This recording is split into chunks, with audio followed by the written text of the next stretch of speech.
In its time. I think we were.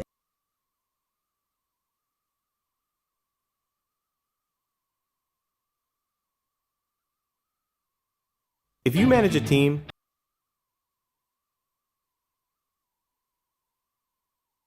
there's going to be fantastic science out of MSR, but it's also truly an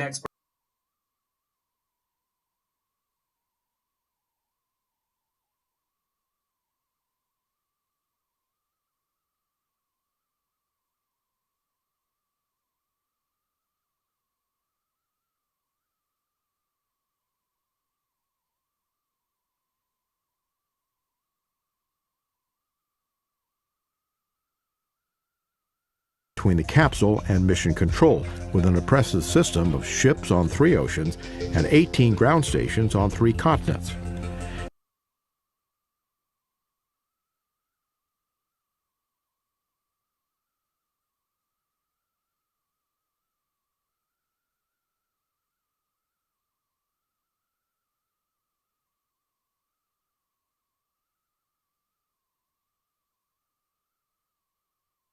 intriguing new results about the atmosphere of the red planet, completely unexpected.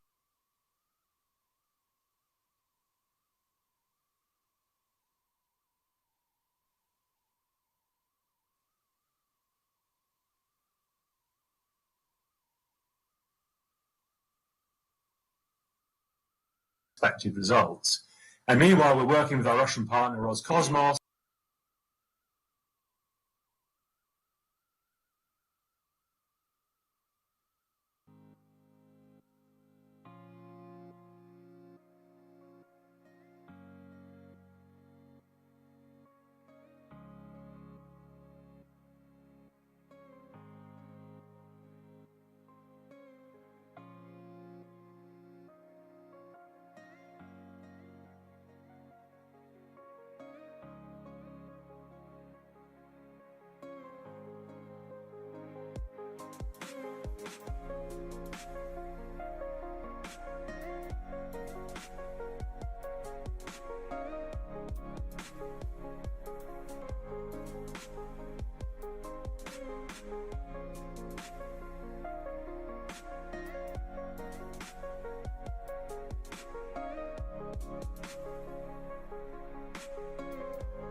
to prepare the launch in 2022 of the Rosalind Franklin Rover, which will search for the evidence of past life using a drill that can get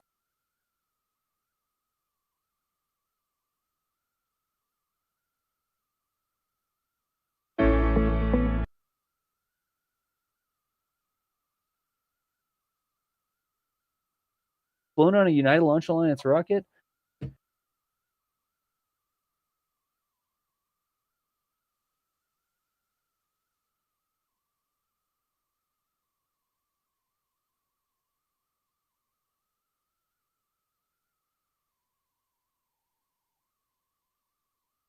And activated. Once the tube is sealed, it's placed back into storage, where it will ride along with the rover until we reach our caching location, at which point we'll drop it on the ground for the fetch rover to retrieve. So now I'll show you an animation so you can see what our system looks like in action.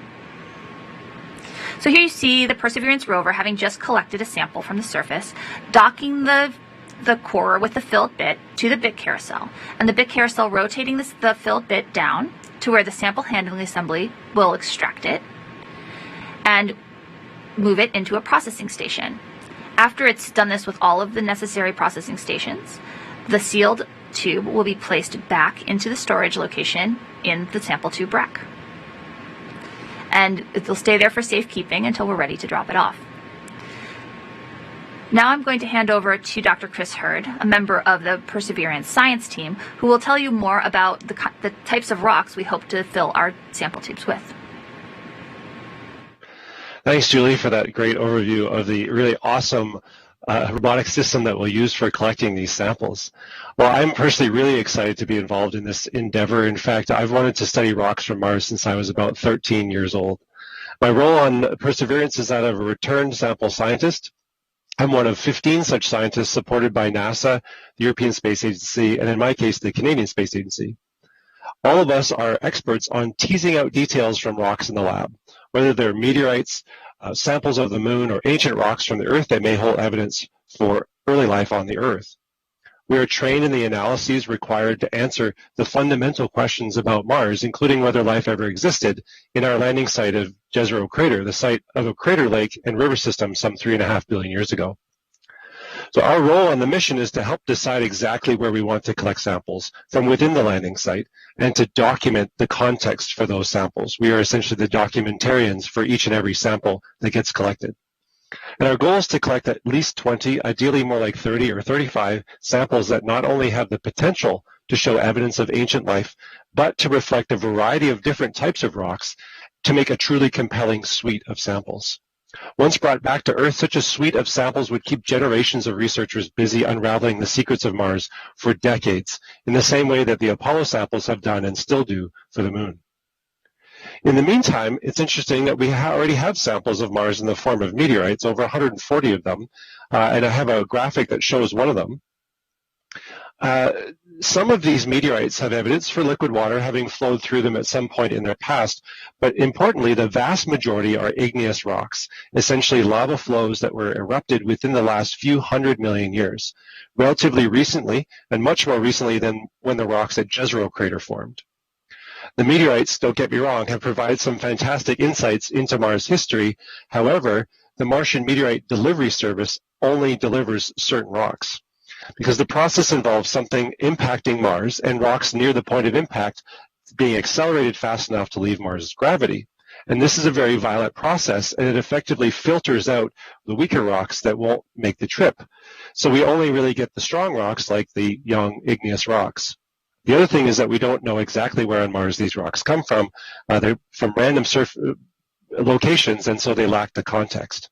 So the great thing about Perseverance is that instead of nature choosing for us, we will get to choose which rocks come back to Earth, along with our careful documentation about where and why they were collected. So I'll turn it over to Lisa now to tell us how we're going to do that safely. Hey, Chris. Thanks for that cross-border handoff from Canada. I'm Lisa Pratt, NASA's Planetary Protection Officer. The overarching goal of planetary protection is to comply with the Outer Space Treaty and do no harm to a future scientific discovery. Thus, we carefully limit biological contamination of other worlds with terrestrial organisms, and we carefully prevent backward contamination of Earth's environment with potentially harmful extraterrestrial matter during return of samples either robotically or in the future with astronauts coming back from Mars. For the current Mars sample return, NASA and ESA will implement forward planetary protection based on knowing the microbial bioburden when the spacecraft launches from Earth. In this first photo, you can see the Perseverance rover has been cleaned relentlessly using heat treatment of parts and then wiping the assembled systems and instruments with isopropyl alcohol, as you can see an engineer doing in this photo. By international agreement, we monitor biological contamination of spacecraft by sampling, either wiping or swabbing with a small stick that looks like an oversized Q-tip, and then culturing the hardy spores, which are tiny dormant cells produced by some bacteria. In this second photo, you can see that once a critical part of the spacecraft is heat sterilized, then biobarriers like these shiny wheel covers can be used to maintain the cleanliness of that part during assembly and launch preparation. The tubes for caching samples on Mars are the most stringently cleaned part of the Perseverance rover. You saw Julie holding one of these tubes a few minutes ago. And in this video, you can see the titanium tubes are being examined in an ultra clean room setting prior to heat exposure for many hours at 150 degrees Celsius in order to reach a high level of sterility assurance. So scientists studying the samples back on Earth, like Chris, know that any evidence of life found in the return samples originated from Mars and not as a round trip from Earth. In addition to cleaning treatments on Earth, viable terrestrial organisms that manage to get on the spacecraft despite everything we do will travel through deep space conditions for 7 months on the way to Mars. After landing on Mars, the Martian surface environment will present additional lethality factors for terrestrial organisms, including damaging radiation, aggressive atmospheric oxidation, and bitter cold. For backward planetary protection of Earth's environment, NASA and the European Space Agency will adhere to 3 fundamental rules. Number 1, break the chain of contact with airborne Martian dust.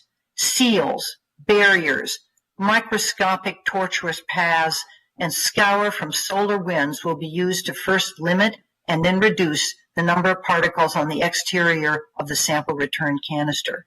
Number 2, robust and redundant containment. In the case of Mars sample return, the strategy is contain, contain, contain, and contain again. There are 3 rugged exterior containers with impact-resistant seals wrapped around the hermetically sealed titanium tubes you can see again in this video. Number 3, inspect and remove the layers of containment one by one inside a specially designed receiving facility where NASA and ESA and the whole world can be assured of the highest levels of biosafety protocols. The decision to land the sample container is no sooner than 2031, and that gives us another decade to continue planning and learning about Mars. At the landing site, we'll be joined by health and environmental agencies to ensure the highest possible level of biological safety during that critical first inspection of the canister, lifting of the canister into a shipping container, and transportation to that very special receiving facility. Scientific experts from many nations will collaborate on initial characterization of the samples while still inside those many layers of containment using various forms of penetrating radiation. Decisions about whether or not there's evidence of a biological threat from Mars samples will again be made in an international collaboration. Let me just close this way. This is the right time for this mission. We've learned enough about Mars from prior missions to design a safe architecture. This is the right mission. 500 grams of Martian material with multiple layers of containment is a very safe strategy. And finally, this is the right team. NASA and ESA are fully committed to safety at each step during landing and transfer to a biologically secured receiving facility. I'll now turn it back over to Jari from JPL. Thank you, Lisa. All right, so we have some media on the phone, and we're also, just so that everyone knows, we're taking questions on social media with the hashtag Countdown to Mars. So we're going to start with the media first, and we have Paul Brinkman from UPI on the phone lines. Go ahead. Hello. Yes, thanks for taking my call. I would like to know, obviously, you have a lot of confidence in the technology and the instruments that are going up to identify rock samples. I'd just like to hear a little bit more about what kinds of challenges or difficulties you expect in identifying good places to take a sample. I think for the difficulties we might face and the challenges we might face for the samples, let's go to Julie at JPL.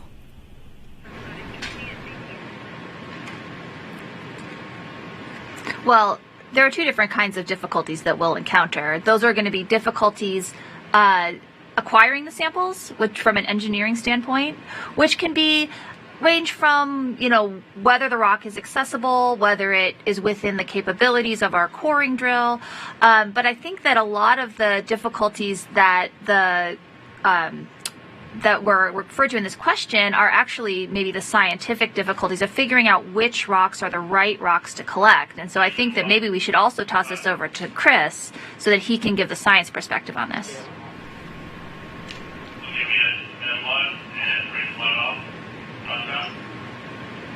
Absolutely. I can speak to that. The team is already right now working with all of the remote observations of Jezero Crater to come up with a sort of a nominal traverse that we're going to take and really pin down those locations that we're really especially interested in. So we'll have a general plan. Well, of course, we're ready to sort of deviate from that plan if necessary, depending on what exciting discoveries we make. But the idea is to actually have a series of locations that we want to get to and of course potentially sample as well, but explore prior to landing. The actual decision whether to sample is going to be, I think, a fascinating one involving the entire science team, not just the 15 return sample scientists, but the over 300 scientists involved in the mission. It'll be a question of exactly why we want to collect that sample and not another one, and to make sure that we have all that context that I mentioned before. Great. Okay, we have another media question. Ivan Koron from AFP. Thank you very much. Do you expect that the science team will maybe be able to say that there was life on Mars based only on the instruments on board, or is it very likely that we will have to wait for the returns of the sample? And can you confirm that that should be in 2031? Take this one. I'm not sure I 100% understood the question. Do you mind quickly just repeating it to me, Jerry?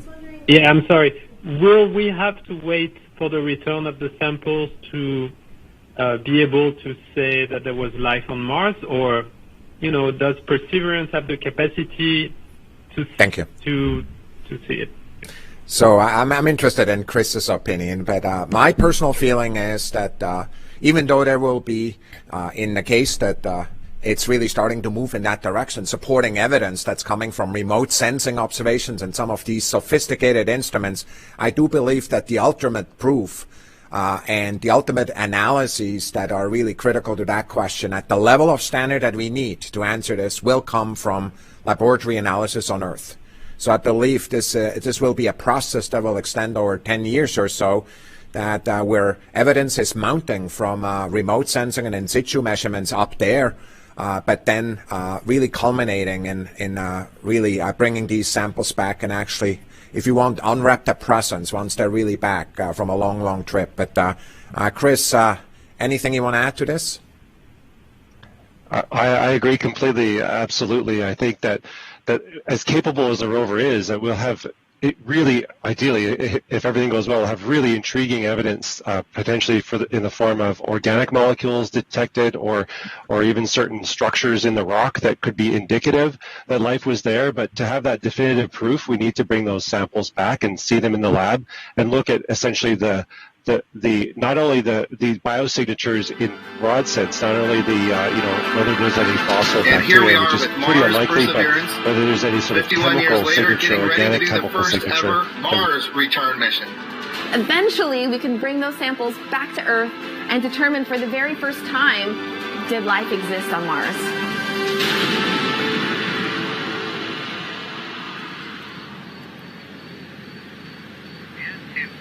In less than an hour, NASA's 300 million mile journey from America's shore to Jezero Crater on Mars will begin with the launch of this Atlas V rocket into space.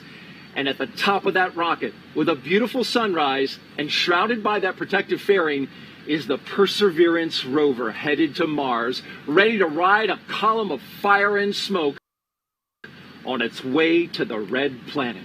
What a beautiful morning here on the Space Coast. Welcome, everyone. Behind us, the star of the show. This is a life-size mock-up of the Perseverance rover, which is just like the one we are launching to space. Hi, everyone. I'm Daryl Nail. And I'm Mujige Cooper.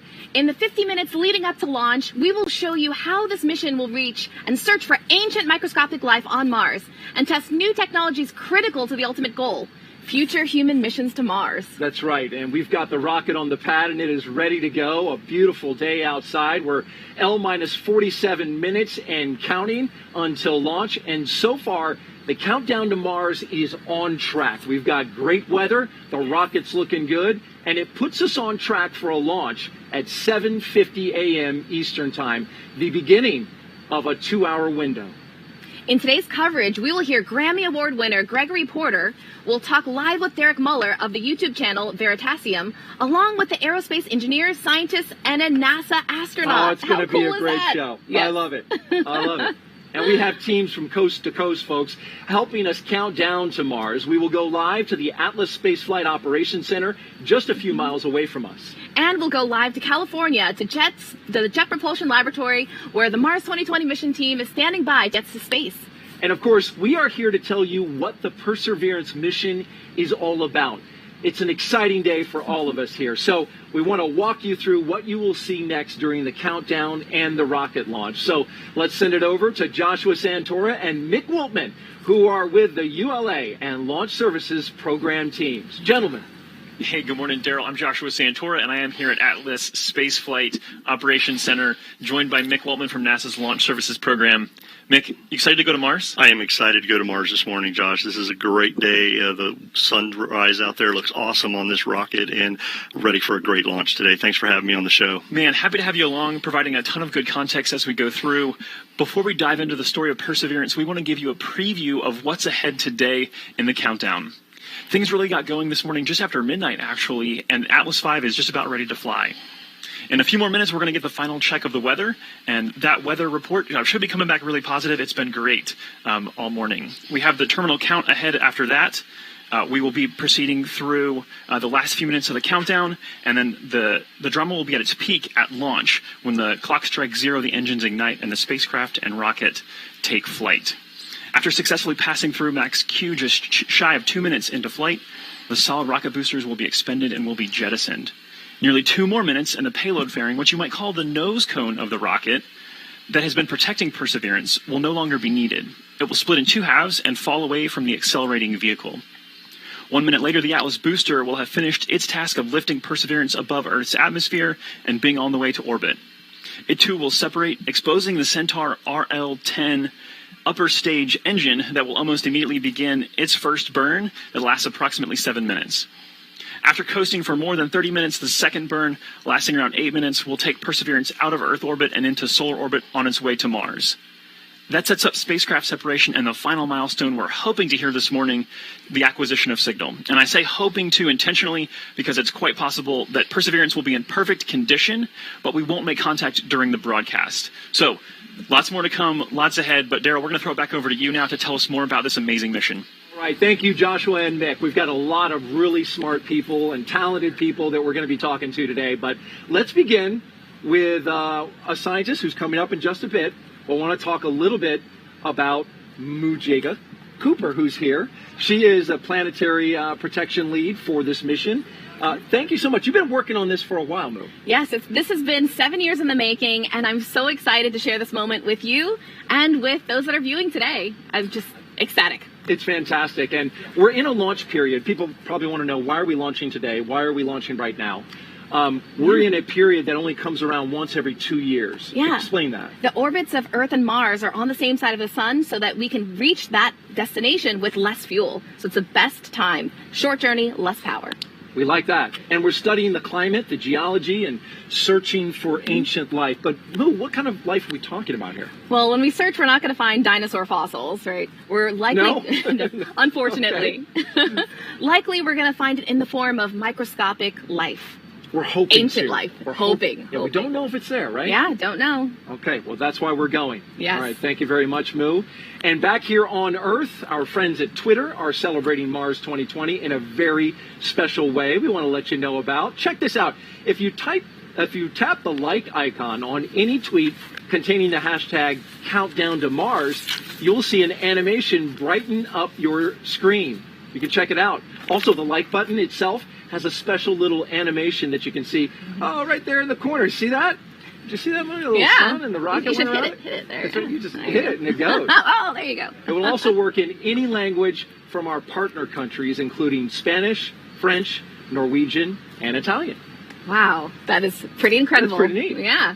And despite the daunting challenges, NASA has a long history of missions to Mars, going all the way back to 1965 with the Mariner 4 spacecraft. Yeah, we've covered a lot of ground on Mars since then. So let's head out to California and join JPL's Raquel Villanueva.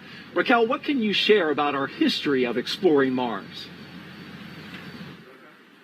Well, Daryl, in the past, we explored the red planet with orbiters and landers, but it was the ability to move around Mars with rovers that truly helped unlock its secrets.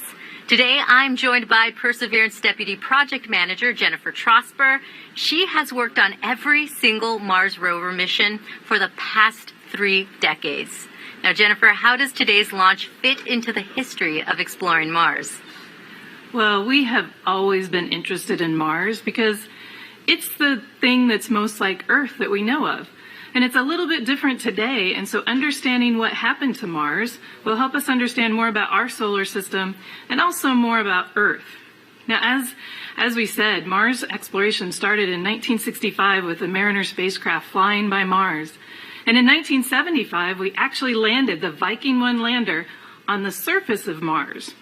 And then after that, we started sending orbiters with more sophisticated instruments. Those instruments would do global mapping. They'd find the minerals. They'd find the topography of Mars. They'd actually study the weather of Mars. But we found out that those orbiters needed partners. They needed partners to go down to the surface of Mars and explore like a geologist on Earth would, where he walks around and takes pictures and maybe she takes some measurements. That's what these rovers needed to do, and that's really what started the Mars rover program for us. Our very first rover we sent in 1997. It was a Sojourner rover. Sojourner weighed about 25 pounds and drove all of about 400 feet. But she really showed us what value a rover on Mars could have. And so then the Mars program started the Follow the Water theme to try to understand Mars better. And the first 2 rovers that were sent to Mars to follow the rover were Spirit and Opportunity. They landed on opposite sides of Mars in 2004, and they drove 30 miles combined. And they both found evidence that there had been water on Mars in the past. But we still weren't sure whether that water fostered an environment that was good for life. And so then we sent Curiosity in 2012. The Curiosity rover was big, it had a big robotic arm, it had a drill, it had a science lab in the front. And Curiosity was trying to understand the habitability of Mars. Could Mars have ever fostered life? Could life have ever grown on Mars? And within months of Curiosity landing on the surface, she actually found an ancient habitable environment on Mars. But we still don't know if life ever did form on Mars, and that's the goal of the Perseverance mission. Wow. Thanks, Jennifer. And now that we understand how each rover mission helps shape the other, let's get to know Perseverance. You know, Mars is the closest place that we can reach with robotic exploration that we think had a really good chance of having ancient life. The Perseverance rover will land at a location called Jezero Crater. Jezero Crater is a very interesting place. It's a crater that once held a lake. There are a lot of craters on the surface of Mars that could have once hosted ancient lakes, but not every crater that we think had a lake actually preserves evidence that that lake was there. It had an inflow channel and it had an outflow channel. That means it was filled. The crater was filled with water. In Jezero, we have probably one of the most beautifully preserved delta deposits on Mars in that crater. The major goal of the Perseverance mission is to investigate astrobiology on Mars, and in particular, to address the question of whether life ever existed on Mars. The Perseverance rover starts with a design that's very similar to Curiosity, but we've added to it a whole new set of science instruments.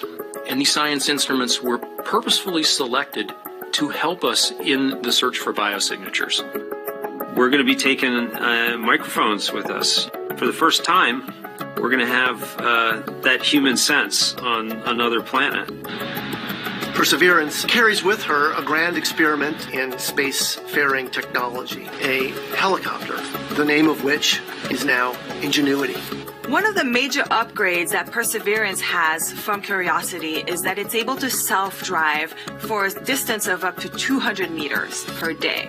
As the rover is driving, it's literally building the map of the road it's driving on Mars.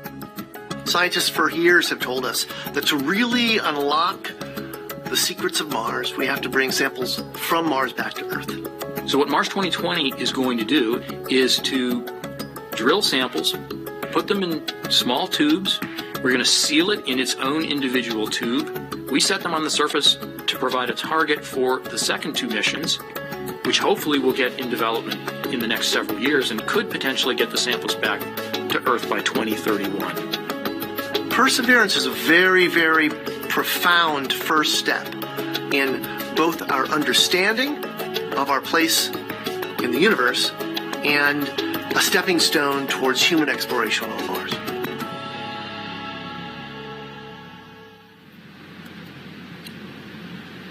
And a great breakdown of the rover there. Welcome back to the Kennedy Space Center in Florida, where our next Mars rover will be propelled into space by an Atlas V rocket. And the man who leads the company tasked with safely getting Perseverance off this planet is Tory Bruno. He is the CEO and president of United Launch Alliance. We appreciate you being here, Tory, this morning.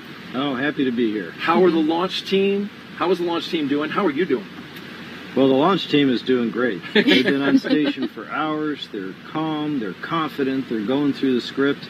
I'm a little nervous, but I always get nervous before all of my 400 launches so far. Wow. You get a little nervous. Why do you get nervous? Well, you know, a rocket is such an incredibly powerful and complex machine.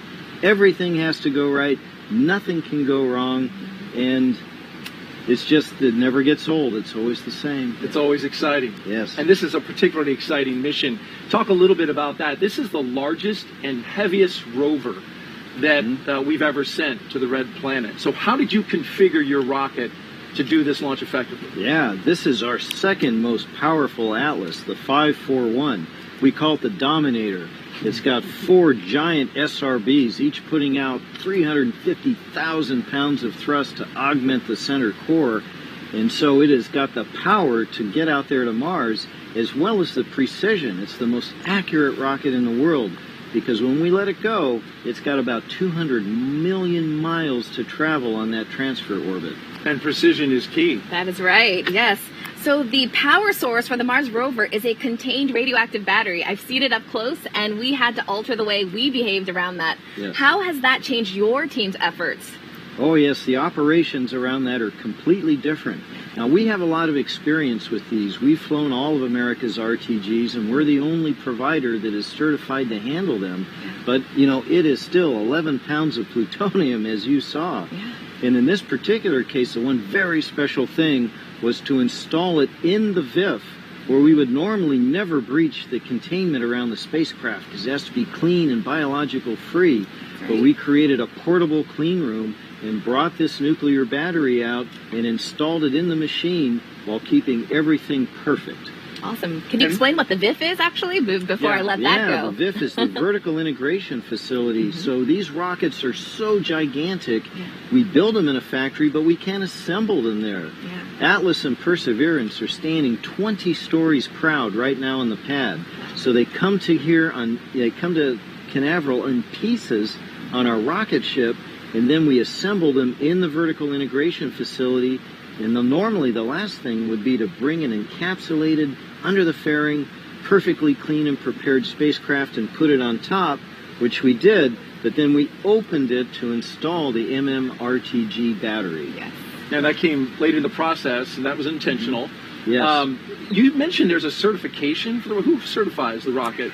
So NASA certifies the rocket, and then NASA and the Department of Energy certify a provider like us to handle a nuclear payload because of all these special requirements. Very good. You know, when you were preparing for this mission, you couldn't have imagined, a year ago that you would have a coronavirus pandemic wreaking havoc on this state.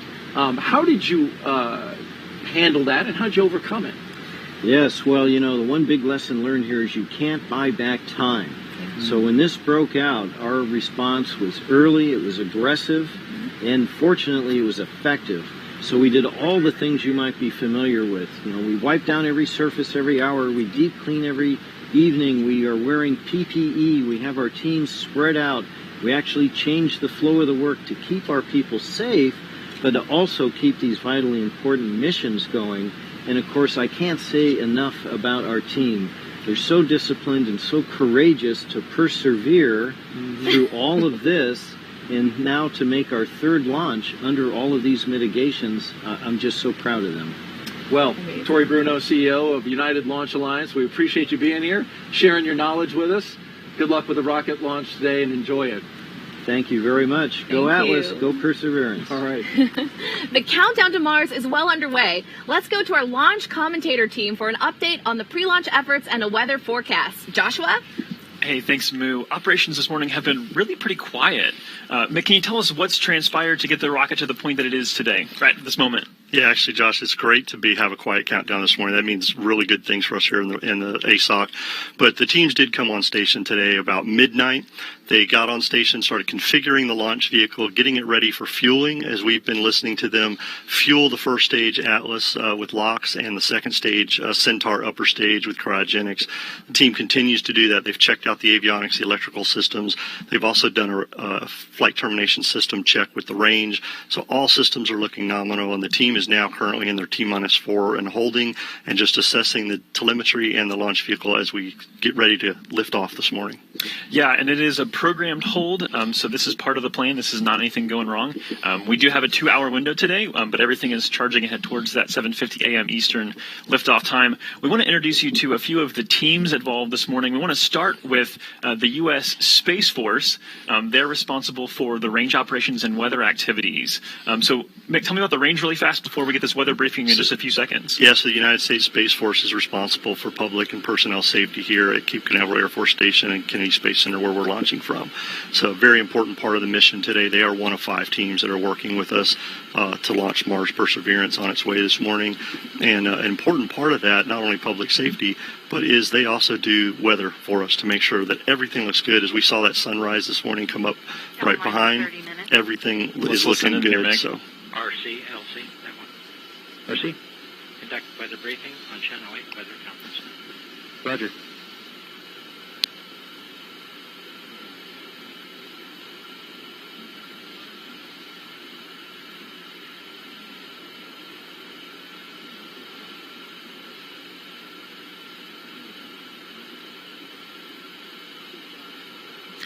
Sorry, we thought we were going to get that for you live, and apparently the audio is on another channel. Forgive us. You should be looking at a visible satellite image. We have now mostly clear skies, a few clouds off to the east over the water. We were monitoring one cell on the radar 10 miles to our southeast, which has dissipated, so things are looking great for launch. We are go on all LCCs and expected to remain go through the count. Our temperature is currently 80 degrees, could climb to 82 by the end of the window. Winds are currently from 220, 8 knots sustained with peaks to 10 knots, 10% POV for the cumulus cloud rule. Proton flux is at normal background levels and expected to remain so through the count. And this concludes the weather brief unless there are any questions. All right, so I think we're in good shape. We heard a great report there. Again, hearing the go on all LCCs, launch. Absolutely. LCC. Launch commit criteria. I can never remember the second C. Appreciate that. So tell us about the T clock, because obviously we mentioned we're at T-minus 4 minutes and holding, so we have a difference here in these two clocks today. Yeah, so the teams actually are working to two different clocks. The L clock, or what we call the launch time, or L- time, is the real-time clock, which continues to count down towards liftoff. T-time, that's the clock that the team uses for operational sequences of events in the procedure. This time has built-in holds in it, one of which we're in right now, 30-minute hold, which allows the team to adjust things that they need to do throughout the countdown tonight. So the L clock will continue counting down, and what's unique about this is at L-4 or T-4 as we pick up the count, these two clocks will sync up, and we will count down to liftoff this morning. One of the things we want to kind of piggyback off of the weather briefing for is to talk about the power source for Perseverance. Perseverance actually has a nuclear battery, which that might be a little bit alarming for people to hear that. It's not a nuclear reactor, it's a nuclear battery, and it's actually something that has been developed by the Department of Energy for this kind of a purpose. It's a multi-mission radioisotope thermoelectric generator, which is a mouthful, but it's an MMRTG. It's roughly the size of a 5-gallon bucket, and it is designed to actually how does this actually produce power for the robot? So it's using nuclear material inside, right, to generate the electricity that's there. Starting off the mission today, it'll be about 110 watts of power that provides the spacecraft as we lift off. And it'll provide power for Mars Perseverance throughout its whole mission life. So that's the unique thing about this battery source that's pretty neat, is that it will continue for the whole time. Yeah. The Atlas V has a perfect launch record, so it's in good shape. So we're not expecting any problems, but if there were a contingency today, we'd want you to stay with us to talk through some of the details, and we'd be providing advisories. We have teams that have been focused on this specifically, and they're working towards making sure that everybody is safe, and our robotic explorers are safe as well. So that's going to do it for now. A great weather briefing. We'll send it back over to you, to Daryl and Moo. Thanks, Joshua. With the countdown to Mars well underway, we want to take a moment to honor our country with the singing of America the Beautiful. We are proud to present to you now two-time Grammy Award-winning singer Gregory Porter. The beautiful baritone voice of Grammy Award-winning singer Gregory Porter. That was outstanding. It was so emotional. If really I could launch the rocket right now after that, see some rockets, red glare, that's perfect. Thank you very much, Mr. Porter. We appreciate that. So, Perseverance will seek to unlock many mysteries about Mars, but remote scientific instruments can only go so far. Joining us now to talk about returning Mars samples back to Earth is Dr. Lori Glaze, Director of NASA's Planetary Science Division. Thank you so much for joining us today. It's my pleasure. Happy to be here. Yeah. First, can you talk to us about the value of studying Mars samples here on Earth? You bet. So one of the most exciting parts of this mission, of course, is that we're going to drill samples that we're going to go back to Mars and pick up and bring back to Earth. And part of the reason for that is, or the main reason is, that we can only go so far with the instruments that we have on the rover. They're wonderful. It's a great suite, but nothing compared to the state-of-the-art instruments in the laboratories around the world. So we really want to get those precious samples back here so that we can do that really in-depth analysis of the samples here. In addition to that, not only do we want to study them now, today, with those state-of-the-art instruments and facilities, we can preserve actually most of the sample for decades, and that will allow us to use future instruments that haven't even been invented yet, or answer questions we haven't even thought of yet. So it's really important to get those samples back here. And could we confirm life if it is there with the instruments we have on the rover, or would that actually happen back on Earth? I fully expect we won't be able to make that real determination until they're back here on Earth. We expect with the instruments we have on board to be able to detect biosignatures and the types of things that say, yes, this is a sample that may contain evidence of past life in the sample, but I think it would be very difficult to confirm that until we actually get the samples back here on Earth. Speaking of getting them back here to Earth, the key part of this, how will you do that? That's a great question. We're already starting work on that next mission called Mars Sample Return. We think it's going to launch. We're planning for a launch in 2026. This is a really complex mission. It's going to require 2 launches from Earth and 1 launch from Mars in order to get those samples back here. Wow. We're working really closely with the European Space Agency, our core partners on this mission. So we'll have a launch from the U.S., which will launch a sample return lander that will land on the surface carrying a fetch rover that will go out and pick up the samples, bring them back, load them into a rocket, the Mars Ascent Vehicle.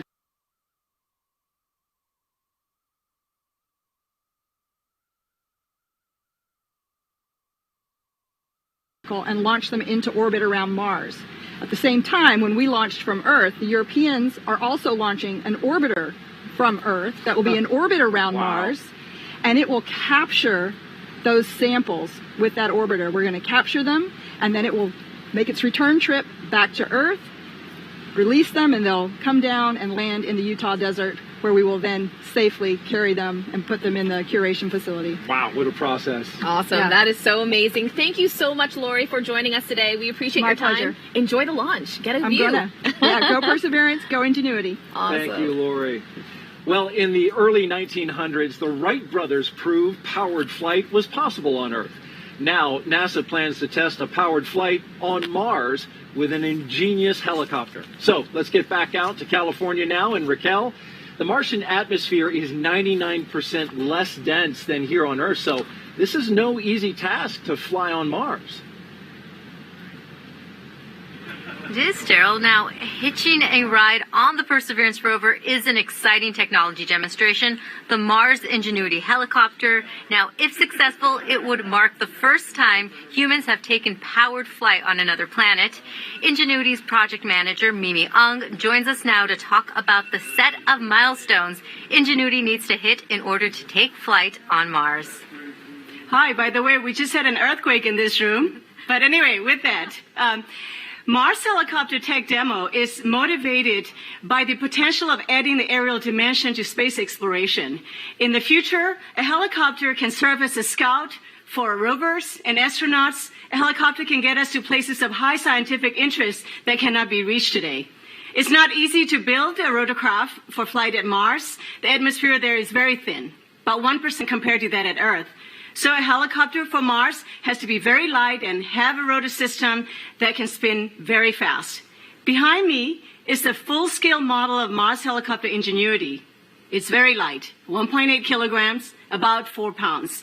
It's capable of flying through the thin atmosphere of Mars and is capable of surviving and operating autonomously. There is a set of milestones between now and Ingenuity's first flight.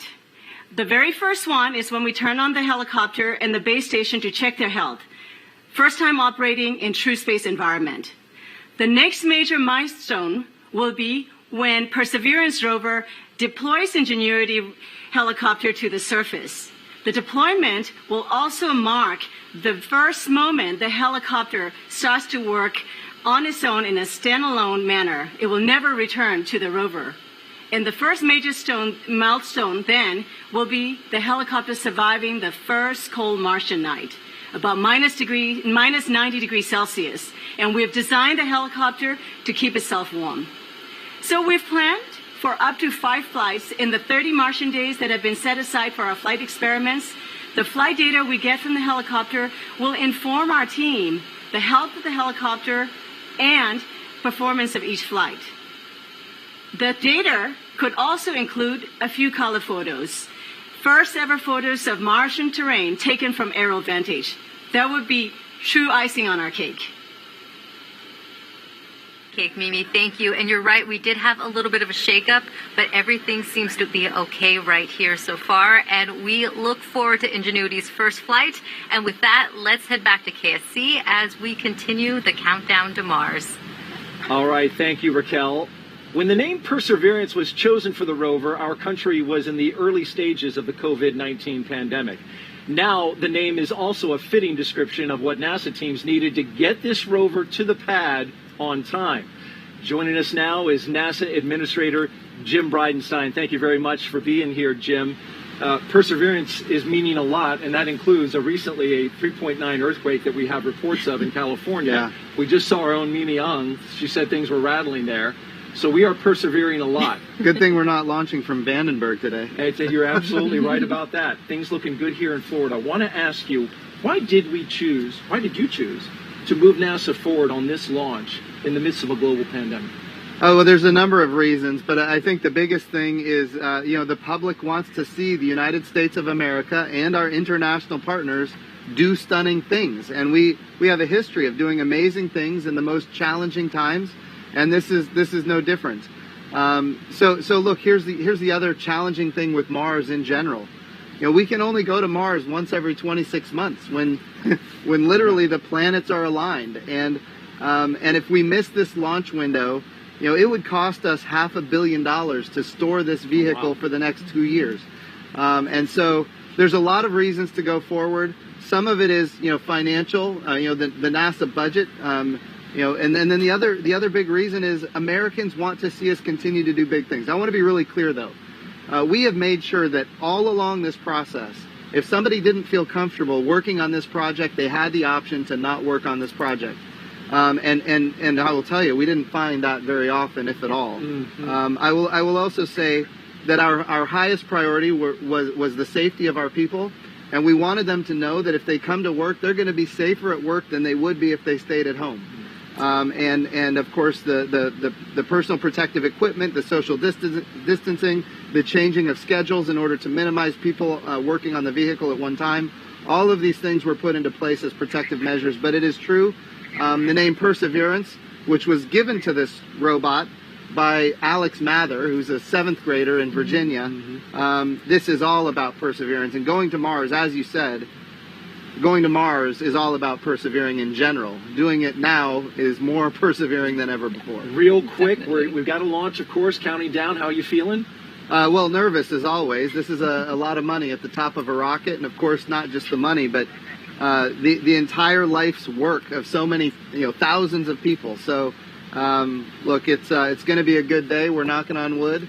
Right. But it's going to be a good day for NASA. Thank you very much for being here, Jim. Appreciate your leadership. Thank you. You bet. All right. Thank you so much. We are now at L-minus 14 minutes and counting. Let's check back in with Joshua and Mick, get an update on preparations to launch the rocket. Joshua, there's an important poll by the Launch Services Program happening soon, right? Yes, absolutely. So the countdown is continuing. Obviously, a status report, we heard them talking about the earthquake, and everything is still good. We're hearing that on the back end that things are proceeding well. No major issues or hiccups because of that. Everything going well. The savvy viewers out there will notice the clocks in motion, 2 clocks actually. The countdown clock there behind Daryl and Moo is at 4 minus and holding. At T minus 4 minutes and holding. But the clock on your screen now is the L clock, and that is continuing to count down towards that 7:50 a.m. liftoff time. Yeah, that's exactly right, Josh. As we talked earlier, the L time is the real-time clock that continues to count down to 0. At T-4 and counting, the 2 clocks, the T clock and the L clock, will sync up as the team continues to work their operational sequence events and the procedure. So the team is very focused this morning. As you already mentioned, the earthquake that was brought up, the team has assessed that and looked at it, and they're doing a great job and getting us to 0 this morning.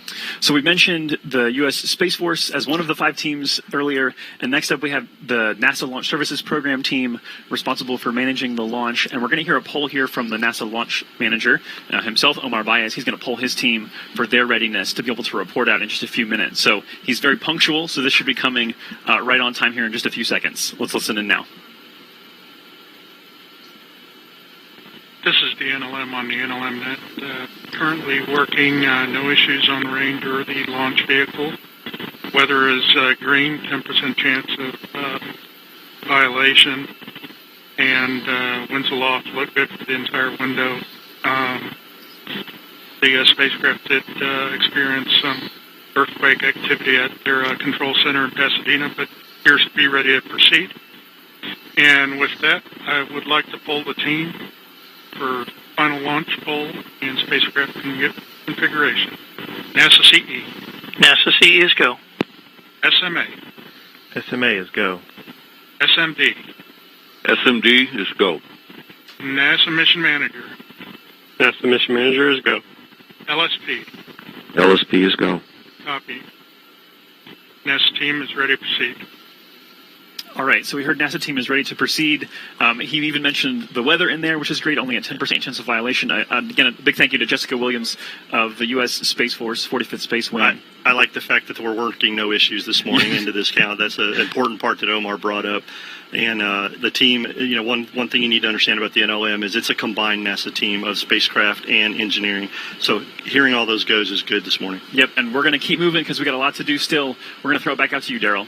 All right, thank you very much, Joshua. Our NASA teams across the country overcame challenges caused by the COVID-19 outbreak, as you've heard so far, to get this Mars rover to the launch pad on time. We are about to hear from workers at centers in California and Florida who took every imaginable precaution while managing to get this vital work done.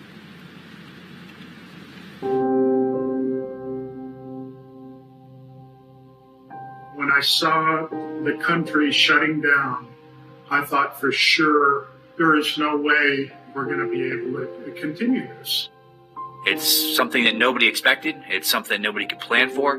Rather than your first priority being mission success and getting to the launch pad, your first priority immediately gets displaced, and it's now the safety of the people. I was seriously thinking Mars would be Mars 2022. It took a lot of work to put stuff together in order to keep momentum going, to keep people working safely, keep them healthy, and to keep the project on schedule. There's no doubt that working in isolation, not virtual isolation, but in physical isolation from everyone else, is a challenge.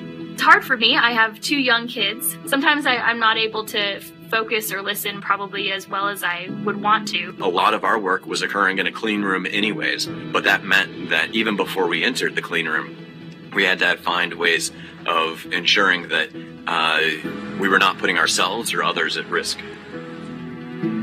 Most of the time for these missions, our relation with the spacecraft customer is incredibly important. So usually we're able to be here working beside them on their equipment and making sure that all of their needs are covered even before they ask for it. It is a challenge, but we're used to meeting unique requirements here at the hangar, and we pride ourselves in our flexibility.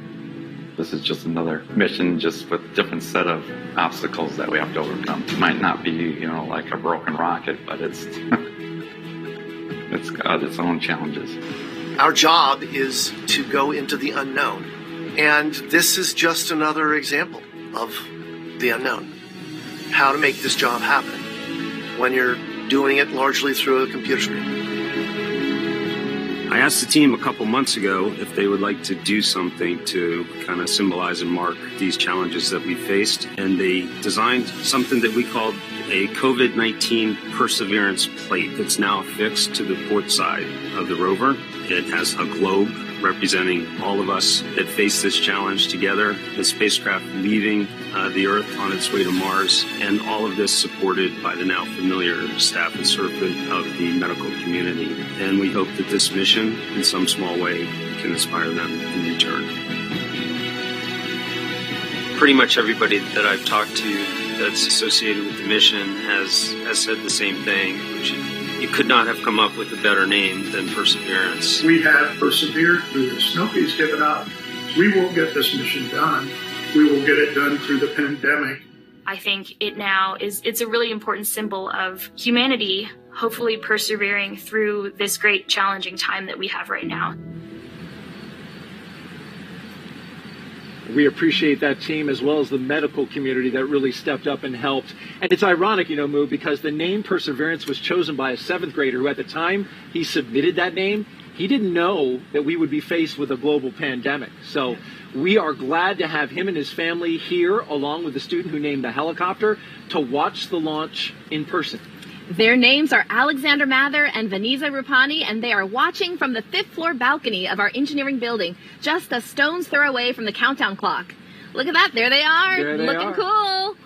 Alexander Mather, who goes to Lake Braddock Secondary School in Burke, Virginia, submitted the winning essay to name our rover Perseverance. Yeah, they've got a great view. I've seen it from up there. They've got the VAB in the background, as you can see there. So cool. It's such a beautiful setup for this awesome launch. And Vanessa, who you can see her, and waving. Hey, guys, appreciate you. She's a junior at Tuscaloosa County High School in Northport, Alabama. She entered the contest as well and came up with the name Ingenuity for our helicopter that will accompany our rover to Mars. Thank you both for being here. What a neat view that is. Yes.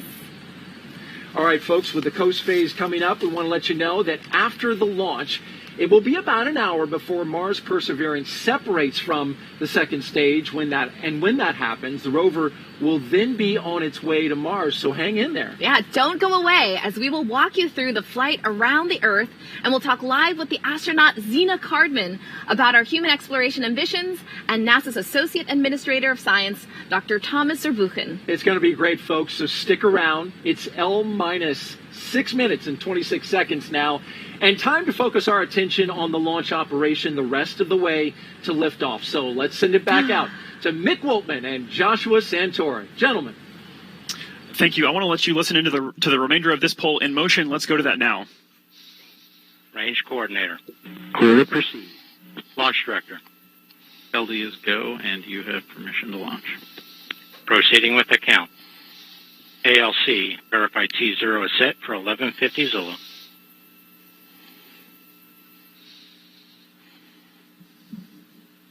So 11:50 Zulu. That is 7:50 a.m. Eastern time. So that time is correct. As I'm watching Josh do the calculations on his finger there. Get my advocates out. That's right. No. So there's a lot to come ahead. One of the things coming up in just a few seconds. 5 minutes, 30 seconds. NSC. Go, NSC. Spacecraft on internal power and timer set for T0 of 1150 Zulu. Roger. OS, start list data capture. Roger. Fantastic. All steps are complete prior to terminal count. LC switch is ready. Awesome. So things are really starting to pick up here. You're going to hear more and more chatter on those nets there. That call was to say that Perseverance is powered and ready to go, which is a phenomenal call. Yeah, a couple things happened during that time, right? Launch conductor, ULA's launch conductor, Scott Barney, pulled the whole ULA team. They were all go. We got to hear the third of our 5 teams. The third of our 5 teams. We got to hear the end of that where the range was clear to proceed, and ULA's launch director, Bill Cullen, gave the authority to go for launch this morning at 7:50 a.m. Then we got to hear from the JPL spacecraft team that they are the fourth team, that they are on internal power, and timers are set. They are targeting a liftoff of 7:50 a.m. this morning. So all things are looking good for us, Joshua, this morning. It's so, we talk about being nervous and excited. This is right here where we're nervous and excited. Yes. There are a lot of things happening as we get ready to count down to the liftoff this morning. We have about 15 seconds left in this hold before we pick up the count. Yeah, we're going to listen into that. The 5th team, the one we haven't mentioned yet, is the Department of Energy, who is responsible for the MMRTG, the power source for Perseverance. 3, 2, 1, mark. Awesome. So this is now the terminal countdown. This is that time when things become more and more automated over the next few minutes, and the energy's building, but the focus is increasing exponentially. Yeah, as Tori said during his interview, the teams are very disciplined, very focused on what they're doing, the operational sequence of events that they're following. They are making sure everything happens, especially in this T-4 and counting period, because there's a lot of things they have to do. They have to finish topping the vehicle, make sure that all the tanks, first stage, second stage on Centaur, are at flight pressures and full of fuel, ready to go for this morning. They have to make sure the FTS system is armed and ready for personnel safety just in case, so that the range can do that. They have to check the electrical and avionics systems. They have to make sure that the flight computer has all the information it needs to place Mars 2020 into the orbit it has to. So a lot of things going on. Exciting time for the team right now, but again, staying focused and following that procedure they've got. 3 minutes. as we look ahead to post liftoff, want to kind of preview for you what's going to happen because there's going to be a lot going on. You're not going to hear much from us. You'll actually be hearing from the ULA flight commentator, Jesse Gonzalez. He'll be kind of giving those calls past liftoff that will walk us through maximum dynamic pressure and into SRB separation and then into fairing separation, booster separation, and then the first main engine ignition of the Centaur, yes. RL-10. And so then you'll kind of hear us jump back in and help provide some more context to what's going on. We encourage you to stay with us for the rest of the show. There's a ton more content we have to bring you, and we are far from over. Want to emphasize that the countdown to Mars is not done at 0 today. The countdown to Mars ends in February when Mars 2020 safely delivers Perseverance and Ingenuity to the surface of the red planet. So we're going to let you listen in now and enjoy the last couple minutes of the process of launching a rocket.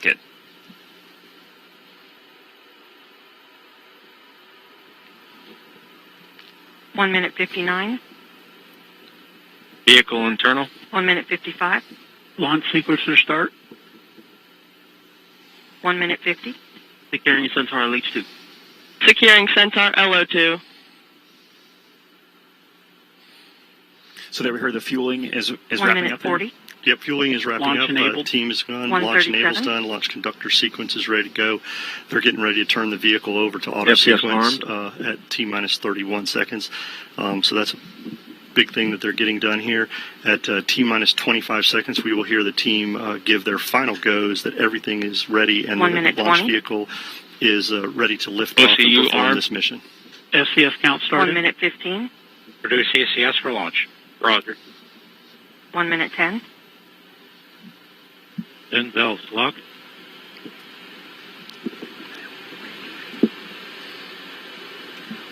One minute. Rock, report range status. Range green. That's good to hear, Joshua, right This there. public safety there is accounted for, the FTS system. There you see on your screen a beautiful shot. The skies look great. There's little wind happening. You'd be able to see more of the venting. If there were wind, the trail of that venting. So we're ready to go. And actually, that's an important point. The reason we don't see that venting is the vent valves have been locked up to put flight pressure into the tanks. And as we just heard, they're stable at step 3, which means the tanks are ready to go. And here at about 5 seconds, we will hear the team ECS reduced for launch. Give their final go. 25 seconds. Status check. Go Atlas. Go Centaur. Go Mars 2020. There we go. We are ready to go lift off this morning, Joshua.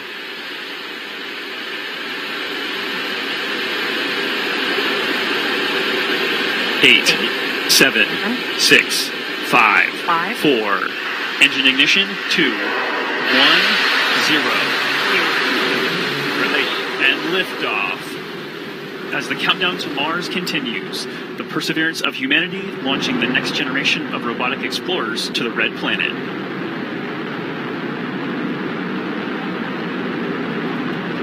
And Atlas TU has gone to closed loop control.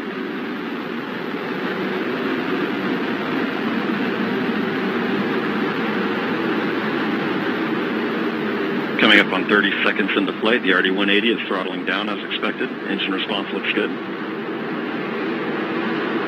And Mach 1, Atlas 5 is now supersonic.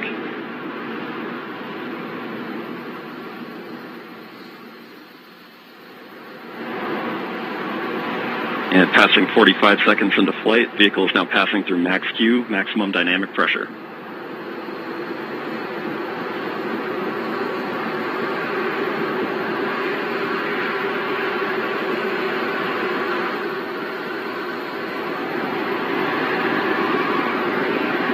Passing 1 minute into flight, the RD-180 is throttling back up as expected. Engine response looks good. At this time in flight, the SRB chamber pressures remain nominal. The RD-180 pump speed and fuel injector pressures are responding well to demands on the engine. Standing by for SRB burnout shortly.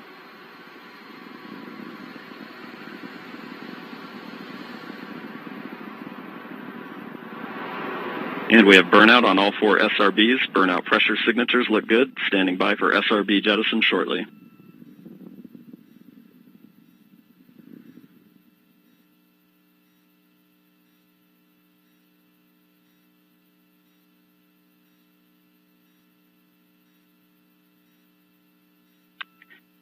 And we have a good indication of SRB jettison of all 4 SRBs.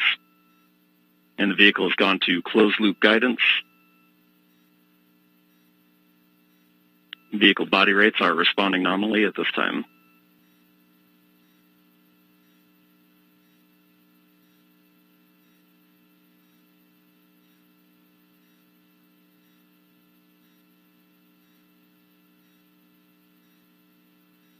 And coming up on 2.5 minutes into flight,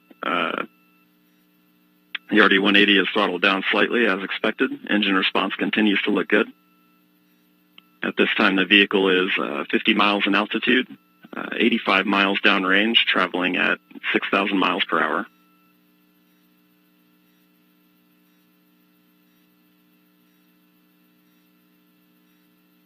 And the Centaur reaction control system is now pressurizing to flight levels.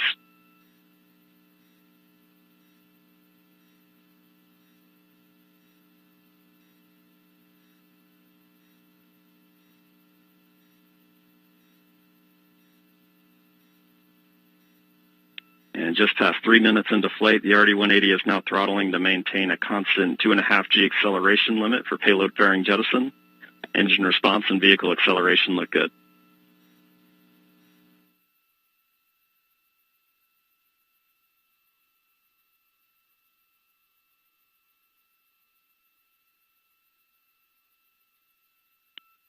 And we have good indication of payload fairing jettison and Centaur forward load reactor deck jettison.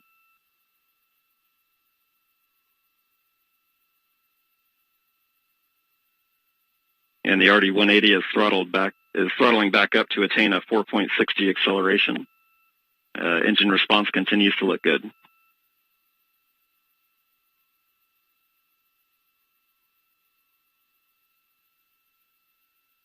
And Centaur has begun the boost phase chill down sequence to thermally condition the RL-10 for operation. Standing by for BECO shortly.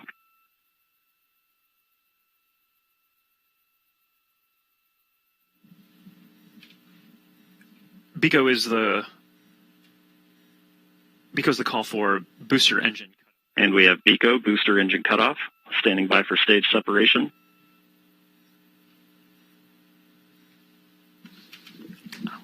And we have good indication of Atlas Centaur separation.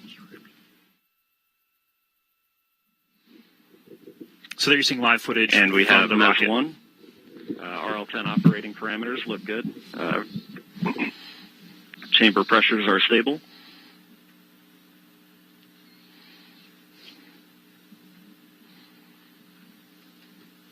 This will be the first of 2 burns for today's mission. This first burn will be approximately 7 minutes in length.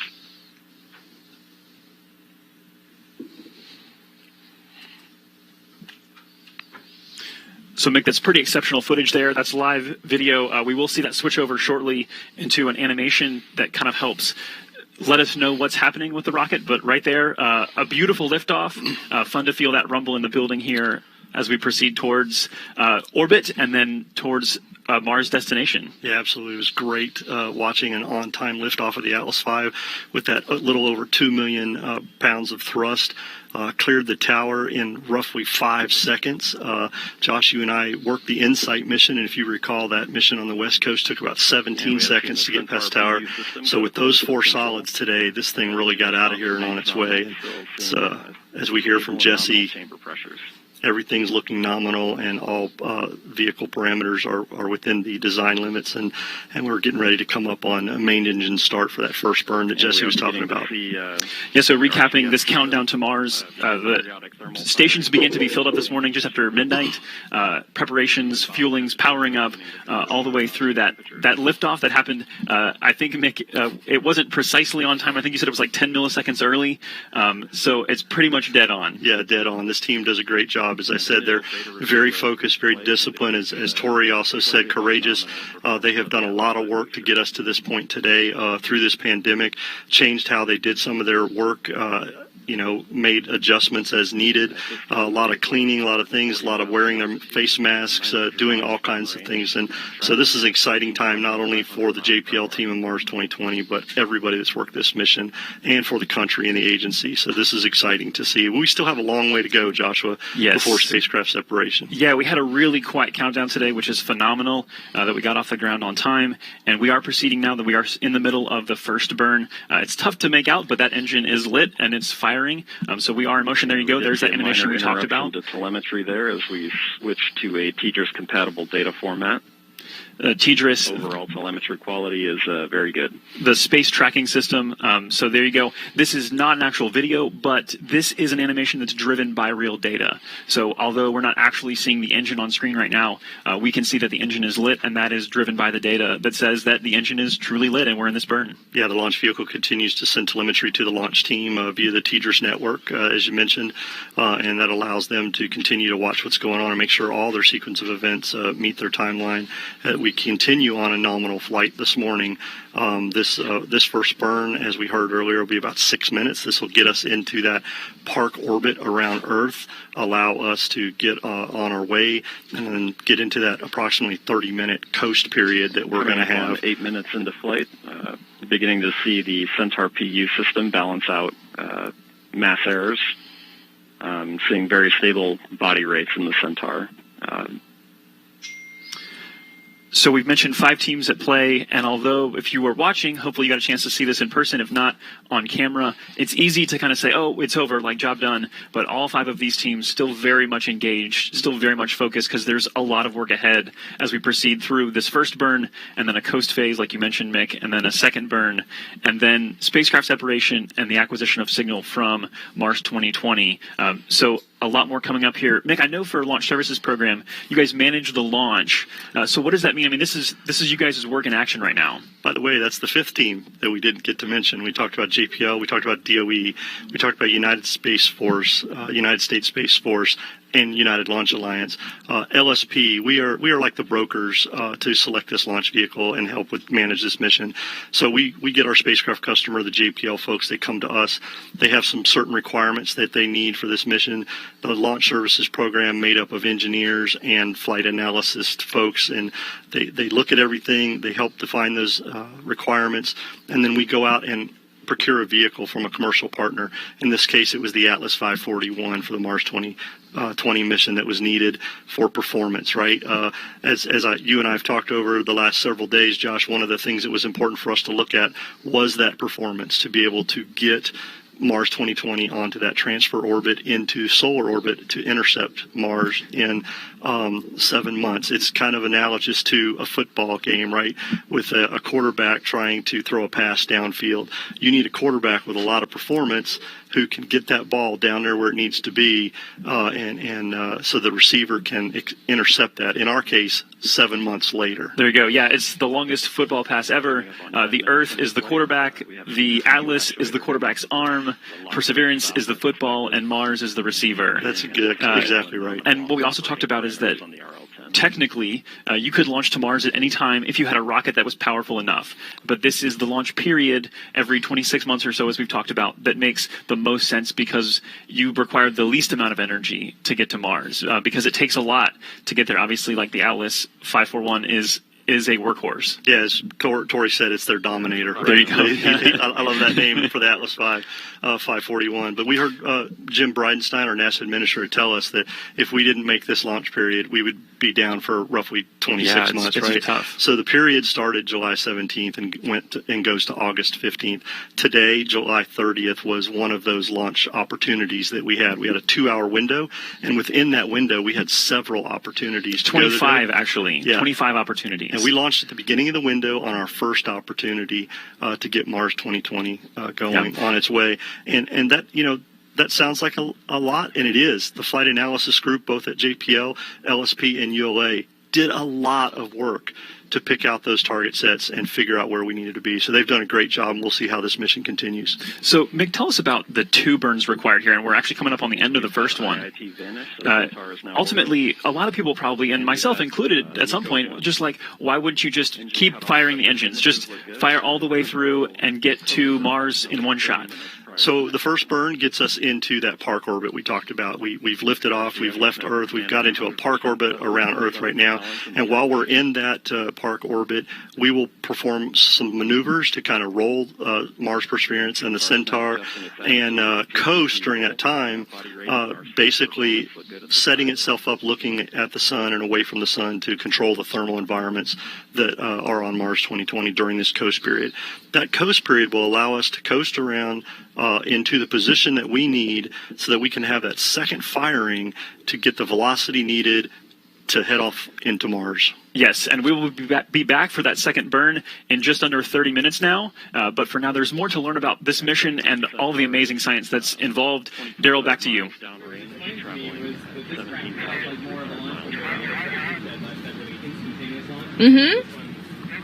All right.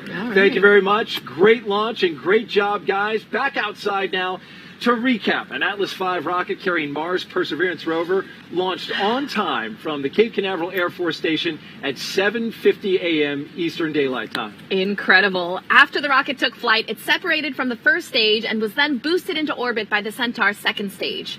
Perseverance is now preparing for a second burn that will put it on a trajectory toward Mars. That's just incredible to say. It gives me goosebumps. It really is. And we're so excited about that as well. And while we wait for that second burn, hang in there with us because we got a lot of exciting coverage to go. We're going to welcome in one of our launch guests, Dr. Derek Muller. He is the creator and host of the popular science education channel on YouTube called Veritasium. He also holds a doctorate in physics education, so he's really smart. And that's why you saw us kind of having some fun, because Derek was here on set and we're just having a good time talking about this launch, which I got to start off with that. Derek, your first time seeing a launch in person, what'd you think? I mean, what can you say? I have nothing to compare it to, but it was awesome, something I will never forget, and I definitely want to be invited back. So if you guys could make that happen, I mean, just so amazing. You do a great job explaining physics. What did it feel like? Kind of walk me through as you were watching and experiencing it. Well, it's like all the physics goes out the window a little bit. It's a very visceral moment between you and this very powerful craft. I think it's just amazing all the engineering that goes into making something that's that powerful and yet that controlled, Yeah. And to witness that is phenomenal. And then to feel the rumble of all that sound as it hits you, I found it an incredibly emotional experience. It's almost unbelievable to see it taking off. It's very surreal, that's for sure. Nice. What excites you the most about the Perseverance rover? Well, the Perseverance rover is going to do a lot of great science. So I'm excited, for example, that it's going to cache samples that we're going to bring back. Super excited that we're actually going to have samples from Mars in our hands. And I think that may clinch whether we can see that life is actually there. But I'm also super excited about Ingenuity, about the helicopter, which I got to visit out at JPL before it was strapped to the underbelly of the rover. And to think about flying a rotorcraft in, another world, essentially, in a place that only has 1/100th of the Earth's atmosphere. It seems audacious, and I am impressed and amazed, and I can't wait to see if it works. I'm cautiously optimistic. I think the team is phenomenal. And you did, in fact, a YouTube story on it, a piece on your channel, and did a fantastic job going to JPL. I did, yeah, and I was just so lucky that it was like there, a meter or two away from me on the other side of a door in a clean room, and that was, one of the great moments of my life. Yeah, that thing's going to Mars. Exactly. Yeah, and it weighs like about as much as my laptop. Yeah. And you think about, it's substantial in its size, and it's going to go there and take off and fly all by itself, because of course we can't control it, given the time delay and everything. That is, I just think, one of the pinnacles of human engineering. Yes, absolutely. Now, this is going to do some big science as well. What are your thoughts on the search for ancient microbial life on another planet, Mars? Well, I think chances are good that Mars once harbored life. It was so similar to Earth in the past. One can only expect, life probably sprung up there as well. But I'm really excited for us to get that confirmation, because I think it really transforms our ideas about life and how frequent it is. Right now, all we have is this sample size of one Earth with life. If we find another one, that's 100% more information and data, and I think it's likely that life will not be exactly like ours. And I think it'll be fascinating, everything we can learn about other potential forms of life just by finding life on another planet. You seem to suggest that you think there is life I do. I mean, you have liquid water for, I don't know how many, half a billion or a billion years. On Earth, that was enough to create life. So, the guess is that's not a unique thing, right? I mean, the scientific hypothesis is you run that enough times, it's bound to lead to life again in other circumstances. Dr. Derek Muller, we really appreciate you being here, YouTube creator with the channel Veritasium. We know you have a 2.5-week-old child that your wife is holding out. There are very few things that I could leave for. At this launch, that is one of them. Thank you so much for doing so. Get a selfie with our full-size rover back here. You see yes, that? Please. I definitely will. Very good. Thank you so much. There has been a lot of anticipation by NASA teams leading up to this launch, but some won't be able to fully celebrate until the rover has safely landed on Mars 7 months from now. Raquel, you're there with the Mars mission team at JPL in California. How are they reacting to seeing Mars 2020 take flight? Well, Moo, it's been quite an eventful morning with the earthquake, but you could feel the energy building in the room in the run-up to launch. And now I'm with Bobby Braun, the Director for Planetary Science at JPL. Bobby, now that we've started our journey to Mars, can you tell me how you are feeling? Wow, it's a great day. We're all so excited, and to get started in this way and to be on our way after all this work that the team has gone through. It's really just fantastic. That's great. Now that Perseverance is off the launch pad, what are its next steps? Yeah, well, we're almost on the path to Mars, if you will. The launch vehicle has done great so far. Our partners at ULA are just fantastic, and we're very happy to be working with them and for them to give us this boost so far. But we still have to have another burn of our upper stage. We have to pass through the night side or the shadow of the Earth, come out on the other side and find the sun and power up, and then establish contact with the spacecraft. And once we do, we'll truly be on our way to Mars. We'll have a spacecraft that's power safe, that we can communicate with, and our journey will really begin. We look forward to that. Thanks, Bobby. Now, Daryl, as Bobby mentioned, there's an excitement here in the room as the team looks ahead to the second Centaur burn. But before we get to that, let's learn more about the science on board this rover. All right, thanks, Raquel. And as you mentioned, there are numerous scientific studies and technology demonstrations on Perseverance. Some of these are directly preparing us to one day send humans to Mars. One in particular is called MOXIE. Jeff Sheehy from the Science and Technology Mission Directorate is joining us now to explain, and he is here with us. Sometimes here at the... A little difficulty with this technology that's all right. here, Daryl. Well, that's all right. It's a Britney Spears style mic, So like this. I don't know if that'll work fine. We can hear you. Yeah. Thanks for making the adjustment there. So, Jeff, this is an incredible piece of technology here, this MOXIE, right? So tell us, what is it and why is it important? Well, MOXIE stands for Mars Oxygen In Situ Resource Utilization Experiment. That's kind of a mouthful, so we grab a few letters out of there and just call it MOXIE. And I think the name MOXIE has a certain kind of attitude that's appropriate for this ambitious mission to Mars. But what in situ resource utilization is utilizing the resources that we find at a destination to produce useful commodities. And so what MOXIE is going to do is suck in the Mars atmosphere, which is mostly carbon dioxide, and produce pure oxygen. Oxygen is a commodity that we can use in our exploration endeavors, and so MOXIE is the first in situ resource utilization experiment on another planet. How about that? So that's why it's so important. If we can produce things we need at the destination, we don't have to load them in a launch vehicle, launch them from the surface to Earth, push them all the way to the destination, and land them on Mars or the moon. Saving incredible weight, fuel, resources to use them, the ones that are there and in place. That's right. It took a lot of MOXIE. What were some of the biggest challenges in developing this technology, designing it, developing, building it?